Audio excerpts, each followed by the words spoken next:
Jeigu kalbame apie darbo įrankius, o darbo įrankis gali būti telefonas, automobilis, kompiuteris, egzistuoja dvi filosofijos. Pirma filosofija - nusiperku daiktą ir naudoju, kol jisai veikia. Antroji, arba manoji filosofija yra tokia, kad tu visada turi maksimaliai gerą daiktą. Kitaip tariant, atsiranda naujos versijos, naujos kartos, nauji update'ai, tu imi ir padarai, kad tavo pagrindinis darbinis įrankis būtų pats geriausias. Dakare su Hiluxu lygiai taip pat. Jį nusipirkę galėtume važiuoti 5 metus, galbūt net daugiau, bet kiekvienais metais automobilis tampa šiek tiek geresnis. Kartais evoliuciškai, kartais revoliuciškai ir mes visada, kadangi siekiame geriausio įmanomo rezultato, norime turėti patį geriausią įrankį. Nes įrankis mums padeda darbuotis. Kadangi mano kraitelėje jau yra 10 Dakarų, tai aš stumiu į šoną ir dėkoju savo 8 kartos Lenovo X1 karbonui. Ir šiandieną mes apžvelgsime Lenovo X1 Carbon 10 kartos kompiuterį.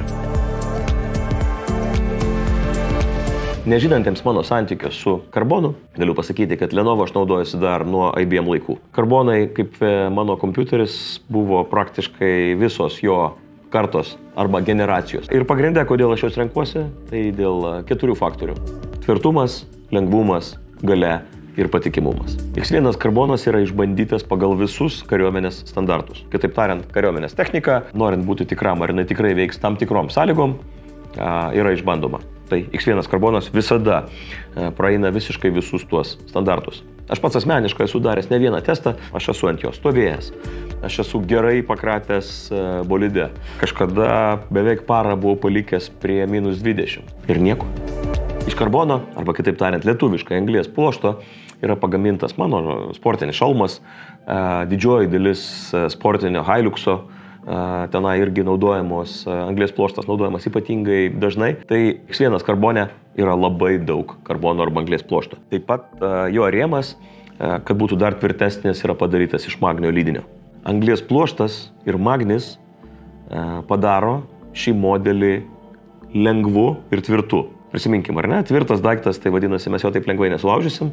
Lengvas, parodykit man profesionalą, kuris nenori turėti kaip galima lengvesnio įrankio, nes jį reikia nešioti. Tiesiai priešais mane yra 10 generacijos Lenovo X1 karbonas. Šalia mano buvęs 8 kartos karbonas. Šioje apžvalgoje aš noriu trumpai, kadangi aš nesu didelis specialistas, pereiti per pagrindinius principus, kodėl verta investuoti štai į šį modelį. Geroji dalis, kad prieš tai buvusio mano modelio, kuris yra dar tikrai labai geras kompiuteris, mes jo neišmesim. Mes tikrai jį perleisim kolegai, kuris yra jo vertas. Kuo šie modeliai išlieka panašus? Tai keli tikrai labai geri dalykai. 1100 gramų arba 1,1 kilogramo lengvas svoris išlieka toks pats. Lygiai taip pat pilną darbo dieną laikanti kompiuterio baterija.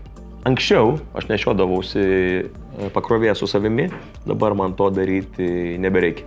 Užtenka vieno nakties pakrovimo šalia mano miegojimo vietos. O dabar, kuogi tikrai yra geresnis Lenovo X1 Carbon 10 generacijos. Kalbėsiu kaip tiesiog didelis kompiuterio vartotojas. Pandemija mūsų išmokė dirbti nuotoliu. Susitikimas jau, aišku, savaime suprantama, nebėra būtinai tik tai susitikimas prie bendro stalo. Tai aš kaip vartotojas, ką matau, kad labai svarbi konferencinė dalis.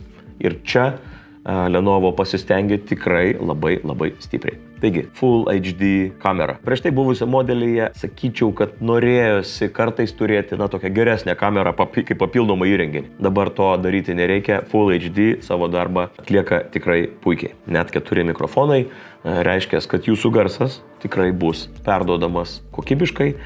Ir reikėtų nepamiršti apie naują garsiakalbių sistemą, tai yra Dolby Atmos Speaker System. Jinai šio kompiuterio garsą padaro tikrai gerokai įspūdingesniu. Kas man itin svarbu, Lenovo su X1 Carbon nepamiršo jau nykstančių, bet dar pakankamai tradicinių USB ir HDMI jungčių. Kitaip tariant, keliaujant ir rodant prezentacijas, jums nereikia vežti su savimi įvairiausių adapterių. Prieš tai buvusio 8 kartos X1 Carbono kraštinių santykis buvo 16:9. Ir tai yra didžioji daugumoji įrenginių. Naujoji technologija arba naujoji filosofija sako, kad aukštesnis 16:10 kraštinių santykis yra gerokai patogesnis mums. Taip pat yra galimybė ekraną konfigūruoti su integruotu privatumo filtru OLED arba touch technologijomis. Kadangi aš daug kompiuterį naudoju keliaujant, man ypatingai svarbus internetas. Taigi šis naujasis modelis palaiko 5G arba įsidėjus mobilaus operatoriaus SIM arba eSIM kortelę, jūs greitą internetą turėsite praktiškai visur. Naujos evoliucijos kompiuteris kaip taisyklė mums reiškia ir greitį arba spartą. Taigi štai šiame 10-osios kartos gražuoliai yra 12-osios kartos Intel procesorius, profams žinomas kaip i7. Ir lyginant su 9-osios kartos karbonu, šis yra greitesnis 50%, lyginant su 8-osios kartos arba mano buvusiu, jis yra spartesnis dvigubai. Kas dar naujo? Tile technologija. Man tai yra nauja savoka, bet Apple AirTag naudotojai žino, kad ši technologija padeda žinoti tavo kompiuterio buvimo vietą, net jeigu jisai išjungtas arba pavogtas. Visi Lenovo modeliai turi Premier Support paslaugą ir ADP One draudimą. Tai reiškia ypatingai greitą garantinį remontą ir pagalba tokiais atvejais, nemokama pagalba tokiais atvejais, kaip pavyzdžiui jūsų vaikas sudaužo jūsų kompiuterio ekraną arba klaviatūrą pavaišinate saldžių gėrimų. Tai tiek naujienų iš senojo arba buvusio bei naujojo Lenovo X1 Carbon pasaulio. Kiekvieną naują savo kompiuterį aš žymiu savo inicialais. Sveikas gyvas atvykęs į komandą, mielas, naujas, išmanus darbo įrankį. Geriausius Lenovo pasiūlymus verslui rasite Scaling. Prieš tai jie vadinosi BTT Cloud. Beje, jie verslo segmente pagal pardavimus yra pirmaujantis visose Baltijos valstybėse.